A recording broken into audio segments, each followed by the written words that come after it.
한국과 태국의 교육 협력 파기 후 태국 내 사회적 혼란이 극심해지고 있습니다.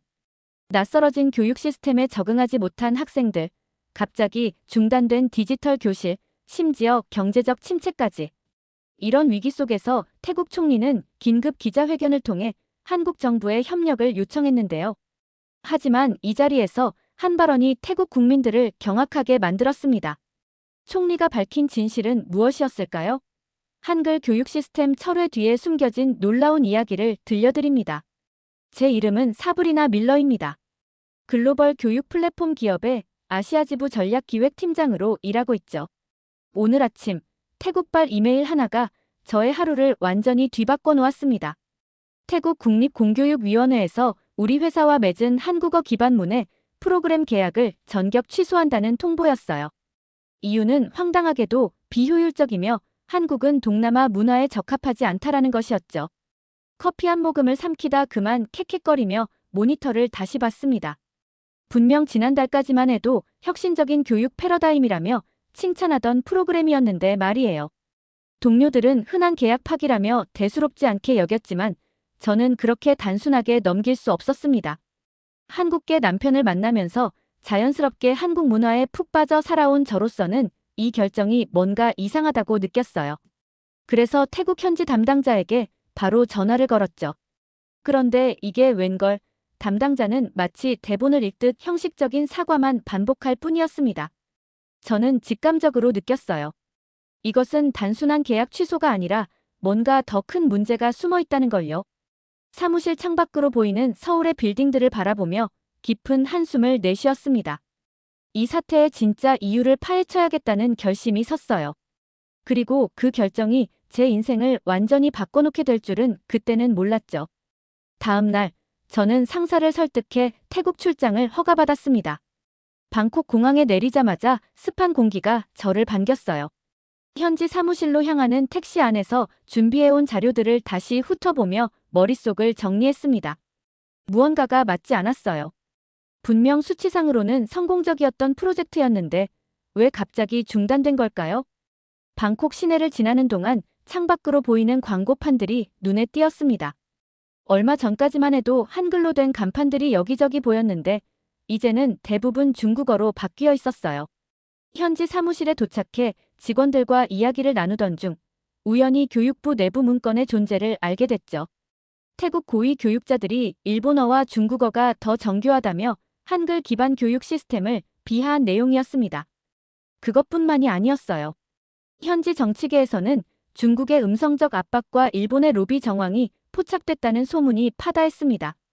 회의실 문을 닫고 현지 직원과 둘만 남았을 때 그는 작은 목소리로 말했어요. 밀러 팀장님, 이건 단순한 언어 문제가 아닙니다. 정치와 돈이 얽힌 문제예요. 저는 이 말을 듣고 더욱 확신했습니다. 이건 단순한 계약 취소가 아니라 더 깊은 배경이 있다는 것을요. 회의실을 나서며 결심했어요. 태국 교육부의 공식 입장만으로는 진실을 알 수 없을 것 같았죠. 직접 현장을 찾아가 봐야겠다고 마음먹었습니다. 다음 날 아침, 저는 한글 교육 프로그램이 처음 도입됐던 작은 마을로 향했어요. 도시를 벗어나 시골로 들어갈수록 풍경은 점점 더 소박해졌습니다. 창문 밖으로 푸른 논과 야자수가 펼쳐졌죠. 운전기사는 제가 왜 이런 시골까지 오는지 의아해하는 눈치였어요. 마을에 도착했을 때는 이미 해가 중천에 떠 있었습니다.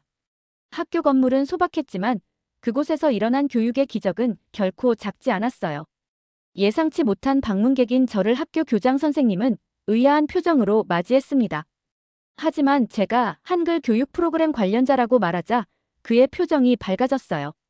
잘 오셨습니다. 보여드릴 것이 많아요. 학교 교실에 들어서자 벽면에는 아직 한글 차트가 걸려 있었습니다.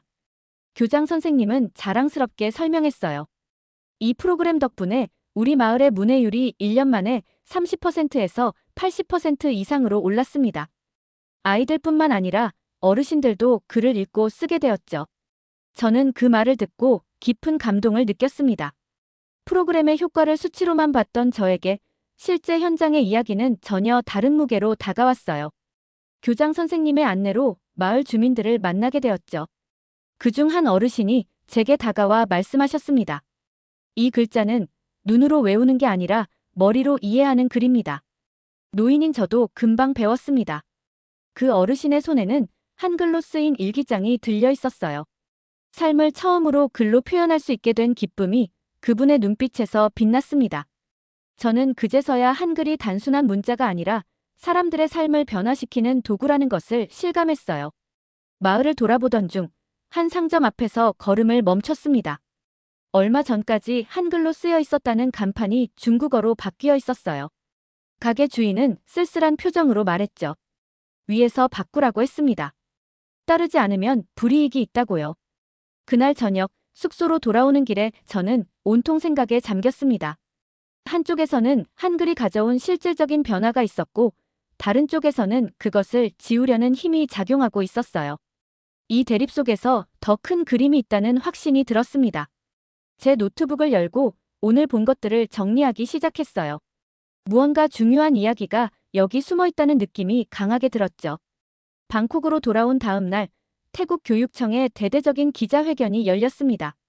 차세대 교육 클러스터 발표였어요. 화려한 프레젠테이션 속에서 중국 자본이 들어간 새로운 교육 시스템을 도입한다는 내용이었죠. 현장에서 질문이 쏟아졌지만 제 귀에는 들리지 않았습니다. 저는 그저 그들이 한글 기반 시스템을 완전히 대체하려는 모습을 지켜보고 있었어요. 일주일이 지났을 때 첫 번째 문제가 발생했습니다. 새롭게 도입된 교육 시스템 서버가 해킹으로 무력화된 거예요. 수만 명의 학생 데이터가 접근 불가 상태가 되었죠. 그리고 이어서 디지털 교실 운영이 중단되는 사태가 벌어졌습니다. 저희 회사 현지 사무실은 긴급 대책 회의로 분주했어요. 저는 회의실 한편에서 묵묵히 상황을 지켜보고 있었습니다. 한 직원이 속삭이듯 말했죠. 밀러 팀장님, 원래 있던 한글 기반 시스템은 이런 문제가 한 번도 없었는데요. 그 말을 듣는 순간 머릿속에서 퍼즐 조각이 맞춰지는 느낌이었습니다. 저는 회사 본부에 즉시 보고서를 작성하기 시작했어요. 현지 상황과 함께 한글 시스템의 안정성, 그리고 새 시스템의 문제점을 상세히 기록했죠. 그런데 이상한 점은 이런 혼란 속에서도 태국 교육부는 한글 시스템으로 돌아갈 의향이 전혀 없어 보였다는 겁니다. 오히려 더 강경한 태도로 새 시스템을 밀어붙이고 있었어요. 저는 이 모든 상황이 단순한 기술적 선택이나 문화적 선호를 넘어서는 뭔가가 있다고 확신했습니다. 호텔 방으로 돌아와 노트북을 열고 글로벌 뉴스를 검색하기 시작했어요. 그리고 놀라운 기사들을 발견했습니다. 태국에서 벌어지고 있는 일들과는 완전히 대조적인 내용이었죠. 전 세계적으로는 전혀 다른 움직임이 일어나고 있었습니다. 미국의 명문 대학들이 앞다투어 한글 구조 기반의 인공지능 학습체계 연구실을 신설하고 있다는 기사가 눈에 들어왔어요. 매사추세츠 공과대학, 하버드, 옥스포드 등 세계 최고의 대학들이 한글의 논리적 구조에 주목하고 있었죠. 또 다른 기사에서는 프랑스에서 한글 문해법을 활용한 언어 치료가 시작됐다는 소식도 있었습니다. 읽기 장애를 가진 아이들이 한글의 체계적인 구조를 통해 더 효과적으로 언어를 습득하고 있다는 내용이었어요. 세계는 이미 한글의 가치를 알아보고 있었습니다. 화면을 내리다 보니 유럽연합의 교육위원회에서 발표한 자료도 나왔어요. 미래 문해력 향상을 위한 한글식 접근법이라는 제목의 보고서였죠. 저는 밤새 자료를 읽으며 태국에서 벌어지는 일이 얼마나 역설적인지 실감했습니다. 세계가 한글에 주목하는 동안 정작 아시아에서는 그 가치를 외면하고 있었어요. 다음 날 아침, 저는 결심했습니다. 본사에 상세한 제안서를 작성해 보내기로 했어요. 제목은 단순했습니다. 우리는 이미 뒤처지고 있습니다. 한국이 세계를 선도하고 있습니다. 보고서에는 태국에서 목격한 상황과 세계적 동향을 대비시키며 우리 회사가 나아가야 할 방향을 제시했죠. 그리고 태국에서의 마지막 일정으로 저는 교육부의 전 자문위원을 만났습니다. 그는 조용한 카페에서 저를 기다리고 있었어요. 처음에는 조심스러운 태도였지만 대화가 이어질수록 그의 표정이 풀어졌습니다. 그는 한숨을 쉬며 말했어요. 정치적 결정이었습니다.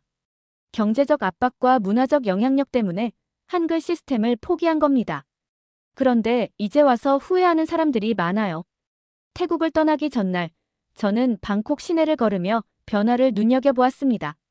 한국 기업들의 간판이 하나둘 사라지고 있었어요. 한국 기업들이 철수하기 시작한 것이었죠. 한글 프로그램 취소를 시작으로 태국과 한국의 관계가 서서히 냉각되고 있었습니다. 거리의 상점들은 예전만큼 활기차지 않았어요. 한 상인은 저에게 말했습니다. 한국 관광객들이 크게 줄었어요. 우리 가게 매출도 반으로 떨어졌죠. 경제적 침체가 서서히 시작되고 있다는 징후였습니다. 호텔로 돌아가는 길에 작은 시위 현장을 목격했어요. 사람들이 모여 피켓을 들고 있었습니다. 가까이 다가가 보니 놀랍게도 한글이 적힌 팻말이었어요. 우리는 이해되는 문자가 필요합니다. 돌아와 주세요 한글. 과거 한글 프로그램을 경험했던 교사들과 시민들이 모인 자발적인 시위였습니다. 한 교사가 저에게 다가와 말했어요. 새 시스템은 너무 복잡해요. 아이들이 따라가지 못합니다. 예전 한글 기반 시스템은 단순하면서도 효과적이었는데 그의 눈에는 안타까움이 가득했습니다. 저는 그 순간 깨달았어요. 이것은 단순한 교육 시스템의 문제가 아니라 사람들의 삶과 직결된 문제였습니다. 한글이 가져온 변화는 단순히 문자를 배우는 차원을 넘어 지식에 대한 접근성과 자신감을 높여주는 것이었죠. 서울로 돌아오는 비행기 안에서 저는 태국에서의 경험을 정리하며 깊은 생각에 잠겼습니다. 이제 제가 해야 할 일은 분명했어요. 한글의 가치를 세계에 알리는 것, 그리고 우리 회사가 올바른 방향으로 나아가도록 돕는 것이었죠. 비행기 창밖으로 보이는 구름 너머로 새로운 도전이 저를 기다리고 있었습니다. 서울로 돌아온 지 일주일 후 제 메일함에는 유럽 여러 나라에서 온 문의가 가득했습니다. 독일, 노르웨이, 덴마크 모두 한국과의 디지털 문해력 시스템 공동 개발을 제안하는 내용이었어요. 제 보고서가 본사를 통해 전 세계 지사로 공유되면서 큰 반향을 일으킨 것이었죠. 저는 한국의 교육 전문가들과 함께 회의를 조율했습니다. 첫 만남은 강남의 한 회의실에서 이루어졌어요. 한국 측 담당자는 차분하게 말했습니다. 우리는 조용했지만 늘 준비하고 있었습니다. 세계가 한글의 가치를 알아볼 때를 기다렸죠. 그 말에 저는 깊은 감동을 느꼈어요. 한국이라는 나라가 자신들의 문화적 자산에 대해 갖는 자부심과 인내심을 엿볼 수 있었습니다. 그들은 결코 다른 나라에 자신들의 시스템을 강요하지 않았어요. 단지 그 가치를 증명하며 세계가 스스로 찾아오기를 기다렸던 것이었죠. 회의는 밤늦게까지 이어졌습니다. 유럽 국가들과의 협력 방안, 기술 공유 모델, 그리고 교육 콘텐츠 개발에 대한 논의가 오갔어요. 저는 그들의 이야기를 들으며 한글이 단순한 문자가 아니라 인류의 지식 접근성을 높이는 도구라는 확신을 더욱 굳혔습니다. 다음 날, 저는 남편과 함께 경복궁을 찾았어요. 세종대왕 동상 앞에 서서 수백 년 전 한 왕이 백성들을 위해 만든 문자가 이제는 세계의 주목을 받고 있다는 사실에 경외감을 느꼈습니다. 남편은 제 손을 잡으며 말했죠. 세종대왕은 널리 인간을 이롭게 한다는 이념으로 한글을 창제했어. 그 정신이 지금 전 세계로 퍼져나가고 있는 거야. 그 말을 듣는 순간 저는 제가 해야 할 일이 무엇인지 더욱 명확하게 깨달았습니다. 이것은 단순한 비즈니스 기회를 넘어 인류의 지식 접근성을 높이는 중요한 사명이었어요. 저는 결심했습니다. 이 이야기를 세계에 알려야 한다고요. 세계교육포럼 연단의 선전은 긴장된 마음으로 청중을 바라보았습니다. 유엔 산하기구의 대표들, 각국의 교육부 장관들, 그리고 글로벌 교육기관의 리더들이 모여 있었어요. 제 뒤로는 한글의 구조를 시각화한 대형 스크린이 준비되어 있었죠. 한글은 문자가 아니라 인류 생존의 새로운 코드입니다. 제 첫마디에 회의장은 조용해졌습니다. 저는 태국에서의 경험, 찌아찌아족 마을의 변화, 그리고 세계적인 연구 동향을 차례로 설명했어요. 청중들의 눈빛이 점점 달라지는 것을 느낄 수 있었습니다. 발표 중간 스크린의 한 문구가 떠올랐습니다. 기록을 버린 나라는 미래를 잃는다. 기록을 지켜온 나라가 세계를 이끈다. 이 문장이 나타나자 회의장에서는 작은 탄성이 흘러나왔어요. 저는 계속해서 한글의 과학적 우수성, 접근성, 그리고 디지털 시대에 맞는 확장성에 대해 이야기했습니다. 발표가 끝나고 질의응답 시간, 태국 교육부 대표가 자리에서 일어났어요. 그는 잠시 침묵하다가 말했습니다. 우리는 실수를 인정합니다. 정치적, 경제적 압박에 굴복해 한글 시스템을 포기한 것은 잘못된 결정이었어요. 다시 협력을 요청드립니다. 그 순간 회의장은 박수로 가득 찼습니다. 저는 깊은 감동을 느끼며 태국 대표에게 고개를 끄덕였어요. 이것은 단순한 시스템의 승리가 아니라 인류의 지식 접근성을 위한 중요한 전환점이었습니다. 포럼이 끝난 후 많은 나라의 대표들이 저에게 다가와 한국과의 협력 방안을 논의했어요. 저는 그들에게 말했습니다. 한글은 문자 그 이상입니다. 그것은 이해와 연결, 기억과 생존의 방식입니다. 저녁 호텔 창가에 서서 서울의 밤을 바라보며 생각했어요. 태국에서 시작된 작은 의문이 이제는 세계적인 움직임이 되었습니다. 한글이라는 문자가 세계를 어떻게 변화시킬지 그 여정은 이제 막 시작되었다는 생각이 들었어요. 그리고 저는 그 여정의 증인이자 참여자가 되어 있었습니다. 세계가 한국을 선택한 이유, 그것은 바로 한글의 힘이었죠. 지금까지의 사연, 어떻게 들으셨나요? 재밌게 들으셨다면 댓글로 남겨주세요. 추첨을 통해 커피 쿠폰을 보내드립니다. 다음에 더 재밌는 사연으로 돌아올게요. 감사합니다. 미국은 현재 한국의 독자적인 기술에 푹 빠지고 말았습니다. 아니 도대체 이런 걸 어떻게 만들었냐며 가짜라고 다들 의심의 눈초리로 바라보고 있는데요. 하지만 이건 사실로 드러났고 오로지 한국만 가지고 있는 것이라는 게 소문이 나면서 다들 한국으로 가자며 미쳐 날뛰고 있는데요. 천하의 미국을 사로잡은 것은 무엇인지 지금 바로 들어보시죠. 그 전에 1초도 안 걸리는 구독과 좋아요, 알림 설정 부탁드릴게요. 안녕하세요. 제 이름은 에밀리 그린이에요. 보스턴 공과대학교 환경공학과 3학년생이죠. 지금 이 이야기를 시작하려고 하니 마치 어제 일처럼 생생해요. 모든 게 정말 우연히 시작됐어요. 저는 평범한 중산층 가정의 장녀로 태어났어요. 아빠는 고등학교 과학교사이고 엄마는 환경 컨설턴트예요. 어렸을 때부터 부모님의 영향을 많이 받았죠. 아빠에게서는 과학적 호기심을, 엄마에게서는 환경에 대한 관심을 물려받았어요. 그래서 그런지 저는 항상 왜라는 질문을 참 많이 했던 아이였죠. 부모님이 그만 좀 물어보라고 화까지 내실 정도였다니까요. 제가 다니는 대학 캠퍼스는 정말 아름다워요. 특히 가을이면 단풍으로 물든 캠퍼스가 마치 동화 속 성 같아요. 하지만 그날은 유난히 춥고 비가 많이 오는 날이었어요. 기숙사 세탁실에서 빨래를 하다가 한숨을 쉬고 있었죠. 날씨 때문에 빨래를 말리기가 정말 힘들었거든요. 기숙사 건물 전체에 건조기가 딱 2대 있는데 그마저도 한 대가 고장나서 학생들이 줄을 서서 기다리고 있었어요. 아, 우리나라 같았으면 이런 걱정 없었을 텐데. 옆에서 들려온 목소리에 고개를 돌렸어요. 짧은 단발머리에 귀여운 안경을 쓴 아시아계 학생이 빨래 바구니를 들고 서 있었죠. 저도 모르게 물어봤어요. 어머, 정말요? 왜요? 그렇게 만난 친구가 지수였어요. 한국에서 온 교환학생이었죠. 지수는 웃으면서 자기 폰을 꺼내더니 영상 하나를 보여줬어요. 한국의 기숙사 세탁실이었는데 세련된 디자인의 건조기가 가지런히 놓여 있었어요. 우리나라는 이런 최신 건조기들이 정말 잘 되어 있어요. 비가 와도 미세먼지가 심해도 전혀 걱정이 없죠. 우와, 이게 진짜 사실이에요? 이게 다 한국 기술이에요? 제가 놀라서 물었죠. 지수는 더 많은 영상을 보여주기 시작했어요. 옷감 종류에 따라 알아서 건조 방식이 달라지고 심지어 스마트폰으로 원격 제어도 된다고 하더라고요. 게다가 전기 효율도 좋다니 환경공학도로서 정말 눈이 휘둥그레해졌죠. 이게 다가 아니에요. 이거 말고도 또 신기한 걸 보여줄게요. 지수가 새로운 영상을 보여주며 말했어요. 이건 스타일러라고 하는 건데 옷장 같이 생겼죠? 옷을 걸어두면 알아서 먼지도 털고 살균도 하고 주름도 펴주는 거예요. 옷장이 그런 것도 해요? 저는 이런 걸 처음 봤거든요. 깜짝 놀라서 물었죠. 빨래를 하고 건조하는 것까지는 이해가 됐는데 옷장이 그런 일까지 한다니 정말 말도 안 된다고 생각했죠. 지수는 킥킥 웃으면서 설명을 이어갔어요.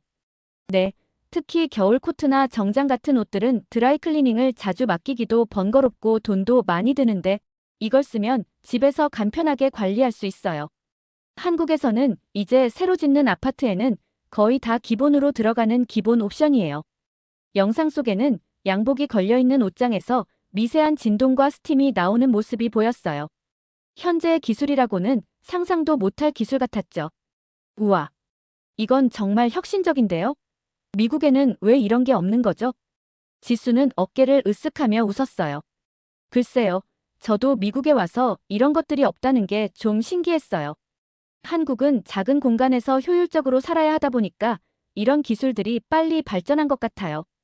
그 말을 듣는 순간 문득 우리 환경공학 수업에서 배운 내용이 떠올랐어요. 제한된 자원과 공간에서 최적의 솔루션을 찾아내는 것. 그게 바로 미래 기술의 핵심이라고 배웠거든요. 지수야, 이거 정말 재미있는데? 이런 기술들에 대해 더 자세히 알고 싶은데 혹시 관련 자료 같은 거 있어? 저는 단순한 호기심을 넘어서 전문적으로 연구해보고 싶다는 생각이 들었거든요. 그날 밤, 저는 도서관에서 밤을 새다시피 했어요. 한국의 가전기술에 대해 찾아볼 수 있는 자료는 전부 검색해봤죠.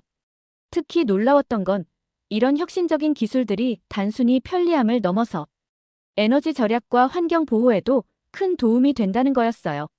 검색하면서 알게 된 건데 스타일러처럼 옷을 관리해주는 가전제품이 한국에서 처음 나왔다는 게 정말 신기했어요. 새로운 카테고리를 아예 만들어낸 거잖아요. 더 찾아보니까 한국의 다른 가전제품들도 비슷한 혁신성을 가지고 있더라고요. 이게 바로 스티븐 잡스가 말한 진정한 혁신이었죠. 다음 날 수업 시간에도 계속 이 생각이 나서 집중하기가 힘들었어요. 환경공학 수업에서 지속 가능한 에너지 사용에 대해 배우고 있었는데 자꾸 한국의 건조기 기술이 떠올랐거든요. 결국 궁금증을 참지 못하고 수업이 끝나자마자 브라운 교수님께 다가갔어요. 교수님, 혹시 한국의 가전제품 기술에 대해 들어보신 적 있으세요? 특히 에너지 효율 면에서요. 교수님은 의외로 관심을 보이셨어요. 에밀리, 흥미로운 주제를 가져왔네. 사실 최근 학회에서도 아시아의 혁신적인 친환경 기술들이 자주 언급되고 있어. 특별히 관심 있는 부분이 있나? 저는 지수에게 들은 이야기들을 전부 말씀드렸어요. 건조기의 에너지 절약 기술부터 스타일러의 혁신적인 컨셉까지요. 교수님은 제 설명을 주의 깊게 들으시더니 잠시 생각에 잠기셨어요. 흥미롭군.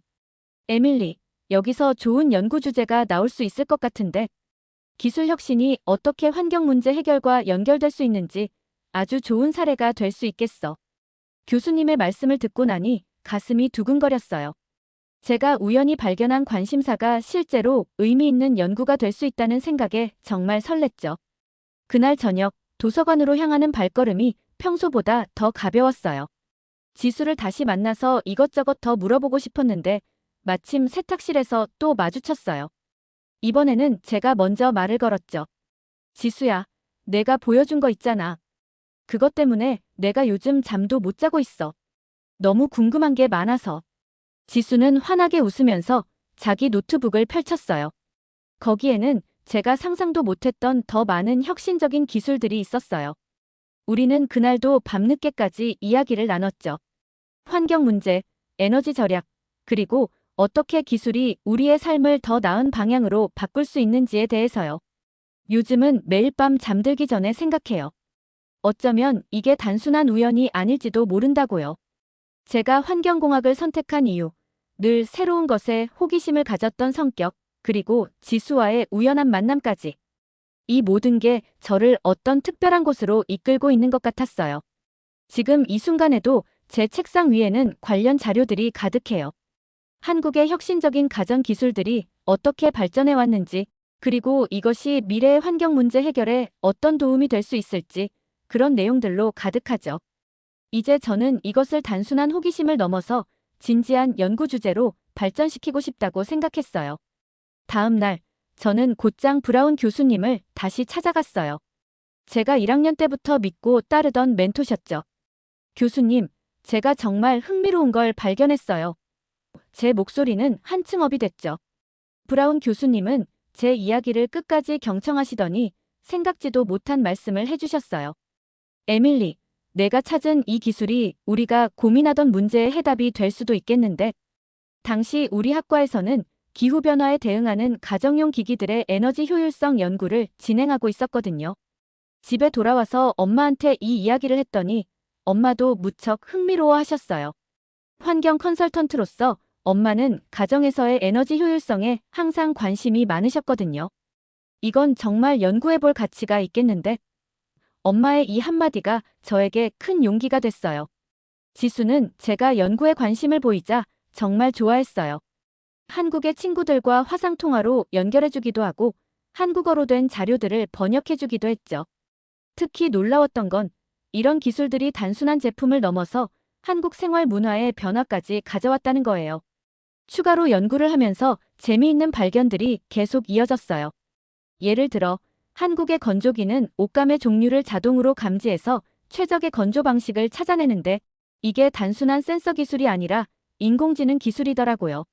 수천 가지 옷감 데이터를 학습해서 최적의 건조 프로그램을 제안한다니 정말 놀라웠죠. 스타일러 같은 경우는 더 신기했어요. 옷을 관리하는 방식 자체를 완전히 새롭게 바꾼 거잖아요. 고온의 스팀으로 세균을 제거하고 미세한 진동으로 먼지를 털어내고 적절한 온도로 주름을 펴주는 과정이 모두 자동화되어 있다는 게 정말 혁신적이었어요.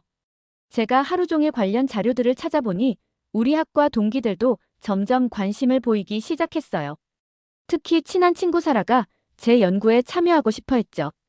에밀리, 이거 정말 중요한 발견인 것 같아. 우리가 늘 서구의 기술만 연구했는데 아시아의 혁신 기술을 연구하는 것도 의미가 있을 것 같아. 연구실에서 실험도 많이 했어요. 기존 건조기와 한국식 히트펌프 건조기의 에너지 효율성을 비교하는 실험을 진행했는데 결과는 정말 놀라웠어요. 같은 양의 빨래를 건조할 때 에너지 사용량이 확연히 차이가 났거든요. 지수는 제가 이렇게 한국의 기술에 관심을 가지자 정말 기뻐했어요. 한국에 있는 교수님과도 연결해줬는데 김 교수님이라는 분이셨어요.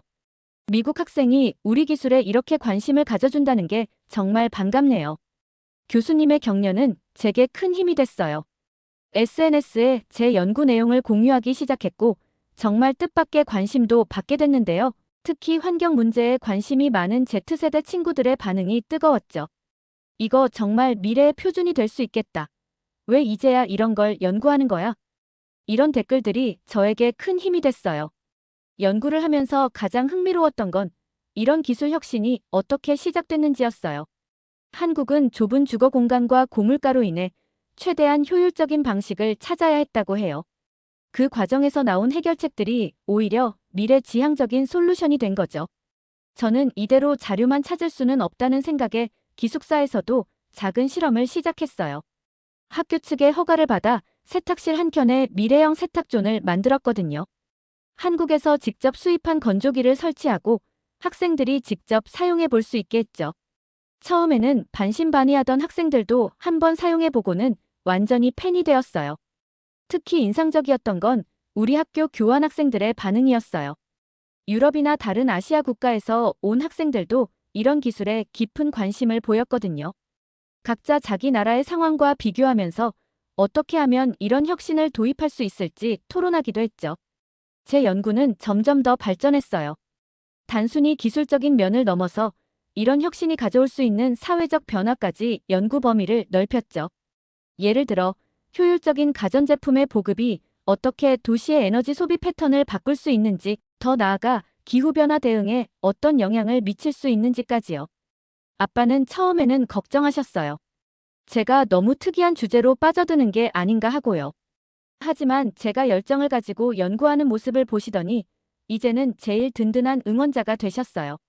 심지어 주말마다 집에 가면 관련 뉴스나 한국 기사를 스크랩해서 보여주시기도 하죠. 매주 금요일 저녁이면 연구 그룹 미팅을 가졌어요. 피자를 시켜놓고 늦은 밤까지 토론하곤 했죠. 환경공학, 기계공학, 심지어 사회학과 학생들까지 모여서 각자의 관점에서 의견을 나눴어요. 이런 다양한 시각들이 모여서 더 넓은 그림을 그릴 수 있었던 것 같아요. 지금 생각해보면 그때의 모든 순간들이 저를 더 큰 꿈으로 이끌어준 것 같아요. 단순한 호기심으로 시작된 연구였지만 이제는 제 삶의 방향을 바꿀 만한 큰 프로젝트가 되어가고 있었거든요. 결국 저는 큰 결심을 하게 됐어요. 다음 학기에 한국으로 교환학생을 가기로 한 거죠.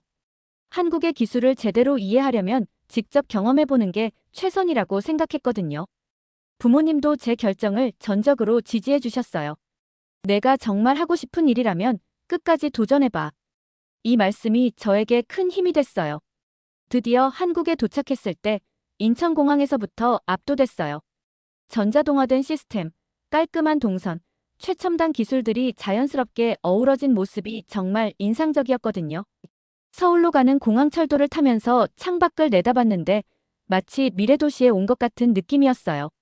서울대학교에서의 생활은 제 기대를 훨씬 뛰어넘었어요. 특히 김 교수님의 연구실은 세계 최고 수준의 시설을 갖추고 있었죠. 에밀리, 우리나라의 기술 혁신에 이렇게 관심을 가져줘서 고마워요. 여기서 마음껏 연구하세요. 교수님의 따뜻한 환영에 가슴이 뭉클했어요. 연구실에서 만난 한국 학생들도 너무 친절했어요. 특히 민지는 제 연구에 든든한 파트너가 됐죠. 한국어를 잘 못하는 저를 위해 통역도 해주고 전문 용어들도 하나하나 설명해줬어요. 덕분에 제가 찾던 자료들을 더 깊이 이해할 수 있었죠. 특별히 인상 깊었던 건 삼성과 LG의 연구소 방문이었어요. 세계 최고의 기술력을 보유한 기업들이 어떻게 혁신을 이어가는지 직접 볼 수 있었죠. 미래형 가전제품 개발 과정을 보면서 정말 많이 배웠어요. 특히 놀라웠던 건 환경을 최우선으로 고려하는 그들의 철학이었어요. 에너지 효율은 선택이 아닌 필수입니다. 한 연구원님의 이 말이 아직도 기억에 남아요. 그들은 단순히 제품을 만드는 게 아니라 더 나은 미래를 만들어가고 있었던 거예요. 한국의 스타트업 문화도 깊은 인상을 남겼어요. 창업진흥원을 방문했을 때 수많은 젊은 기업가들이 혁신적인 아이디어로 세상을 바꾸려 노력하는 모습에 큰 감동을 받았죠. 거기서 만난 창업가들과 이야기를 나누면서 저도 더 꿈을 키우게 됐어요. 주말에는 민지가 자주 이것저것 구경시켜줬어요. 특히 스마트홈 쇼룸 투어가 정말 인상적이었죠. 모든 가전제품들이 서로 연결되어 있고 AI가 집안의 모든 것을 최적화하는 모습은 마치 공상과학 영화에서나 볼 수 있을 것 같았어요. 한 번은 민지의 할머니 댁에도 초대받았어요. 시골의 작은 마을이었는데 거기서도 최신 건조기와 스타일러를 사용하고 계시더라고요. 우리나라는 어르신들도 새로운 기술을 잘 받아들이시는 편이에요. 민지의 설명처럼 첨단 기술이 전 세대에 걸쳐 자연스럽게 스며들어 있었죠. 연구 과정에서 재미있는 발견도 많았어요. 예를 들어 한국의 기업들은 제품을 개발할 때 환경 영향 평가를 가장 먼저 한다는 거예요. 에너지 효율이나 재활용 가능성이 낮으면 아무리 좋은 아이디어도 채택되지 않는다고 해요. 정말 놀랍지 않나요?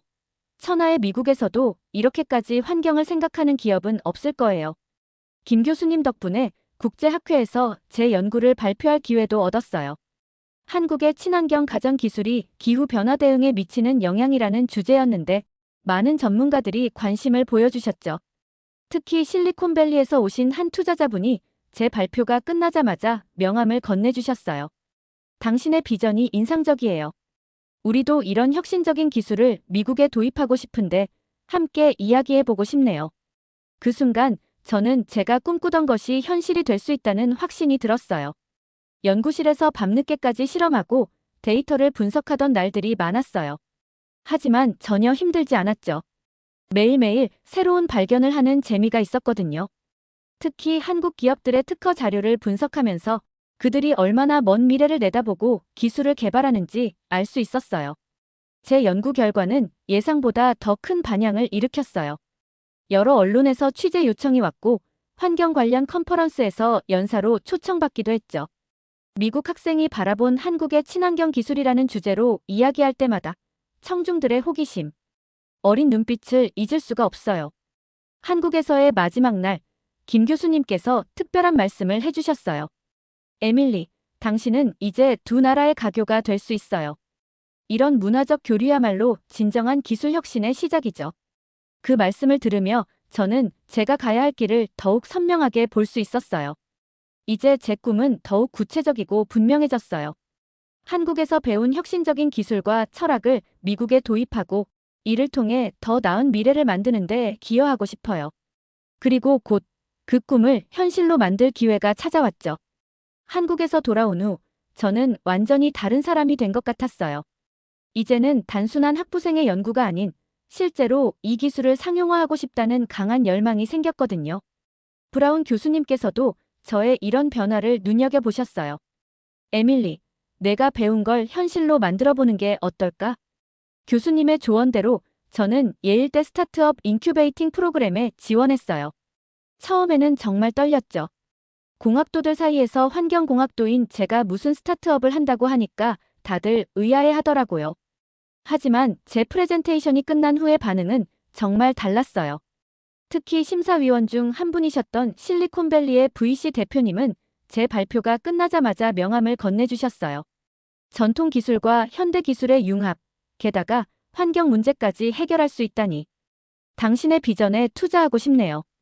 그 순간 저는 제가 꿈꾸던 게 실현 가능하다는 확신이 들었어요. 초기 투자를 받은 후 가장 먼저 한 일은 한국의 기업들과 접촉하는 거였어요. 지수와 민지가 많이 도와줬죠. 특히 한국의 대형 가전 기업들과 기술 협력 계약을 맺을 수 있었던 건 정말 큰 성과였어요. 우리의 현지화 전략과 그들의 뛰어난 기술력이 만나니 시너지가 굉장했죠. 우리 팀도 점점 커졌어요. 처음에는 저 혼자였지만 지금은 환경공학 전공한 세라, 소프트웨어 개발자 마이크, 그리고 마케팅 전문가 제시카가 합류했어요. 다들 각자의 분야에서 최고인 친구들이에요. 특히 세라는 엄마의 제자였던 친구인데 우리의 비전을 듣고 바로 합류하겠다고 했죠. 첫 번째 도전은 시범주택을 만드는 거였어요. 보스턴 근교의 작은 단독주택을 개조하기로 했죠. 처음에는 많은 사람들이 회의적이었어요. 한국의 기술을 미국 가정에 도입하는 게 가능할까? 시공비가 너무 비싸지 않을까 하는 걱정들이 많았죠. 하지만 우리는 포기하지 않았어요. 한국의 기술을 미국의 실정에 맞게 수정하고 스마트홈 기능도 대폭 강화했어요. 특히 AI를 활용한 에너지 관리 시스템은 우리만의 자랑이에요. 거주자의 생활 패턴을 학습해서 최적의 환경을 만들어주거든요.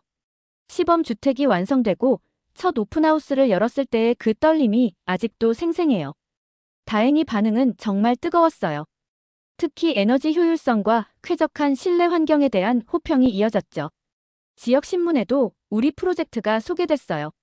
전통의 지혜로 미래 주거 환경을 바꾸다라는 제목이었어요. 실리콘밸리의 테크 기업들도 관심을 보이기 시작했어요. 특히 한 대형 IT 기업은 자사의 신사옥 리모델링 프로젝트에 우리의 시스템을 도입하고 싶다고 연락해왔어요. 처음에는 너무 큰 프로젝트라 걱정됐지만 한국 파트너사의 도움으로 자신감을 가질 수 있었죠. 최근에는 빌 게이츠 재단의 기후변화 대응 프로젝트에도 선정됐어요. 우리의 기술이 단순한 편의성을 넘어서 기후위기 해결에도 기여할 수 있다는 걸 인정받은 거죠. 특히 개발도상국의 주거환경 개선 프로젝트에 우리 기술을 적용하는 방안을 논의 중이에요. 가끔은 너무 빠르게 변하는 상황에 어지러울 때도 있어요.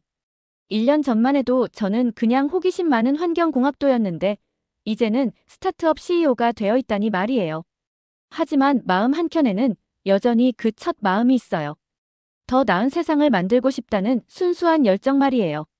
우리 팀원들과 매주 금요일 저녁에 모여서 피자를 먹으며 이야기를 나눠요. 각자의 분야에서 새로운 아이디어를 공유하고 때로는 열띤 토론도 하죠. 이런 시간들이 있어서 우리가 계속 발전할 수 있는 것 같아요. 얼마 전에는 처음으로 신입 직원을 뽑았는데 면접에서 그가 한 말이 아직도 기억나요. 저는 단순히 취직하는 게 아니라 변화의 일부가 되고 싶습니다. 그 말을 들었을 때 저도 모르게 눈시울이 붉어졌어요. 이제는 매일 아침 사무실에 출근하면서 생각해요. 우리가 하는 일이 정말 의미 있는 변화를 만들어낼 수 있을까? 하지만 곧바로 답을 찾게 되죠. 우리의 첫 시범 주택에 사는 가족들의 행복한 얼굴을 떠올리면서 이게 바로 제가 꿈꾸던 변화의 시작이라는 걸 매일매일 확신하게 돼요. 한국과의 인연도 계속 이어가고 있어요. 매달 화상으로 기술 미팅을 하고 분기마다 한국을 방문해서 새로운 기술들을 논의해요. 특히 재미있는 건 이제는 한국 파트너들도 우리가 개발한 현지화 솔루션에 관심을 보인다는 거예요. 서로가 서로에게 배우는 관계가 된 거죠. 앞으로의 계획도 이미 세워두었어요. 다음 달이면 캘리포니아에 우리의 첫 스마트홈 단지 공사가 시작돼요. 전체 주택에 우리의 시스템이 설치되는 건데 이게 성공하면 정말 큰 변화의 시작이 될 거예요. 지금도 매일 밤 잠들기 전에 생각해요. 기숙사 세탁실에서 시작된 작은 호기심이 이렇게 큰 변화를 만들어낼 줄 누가 알았을까요? 우리가 꿈꾸는 미래는 아직 멀었지만 한 걸음씩 그곳을 향해 나아가고 있다는 걸 느낄 수 있어요. 그리고 무엇보다 이 모든 여정이 우연한 만남에서 시작됐다는 게 신기해요. 지수와의 만남, 한국에서의 경험, 그리고 지금 이 순간까지. 이제는 확신할 수 있어요. 진정한 혁신은 서로 다른 문화와 지혜가 만날 때 시작된다는 걸요. 지금까지의 사연, 어떻게 들으셨나요? 한국의 기술력이 이렇게 대단한 결과물을 만들어냈다는 게 너무나 자랑스러운데요. 어떻게 생각하시는지 댓글로 남겨주세요. 다음에 더 재밌는 사연으로 돌아오겠습니다. 구독과 좋아요 부탁드릴게요. 감사합니다.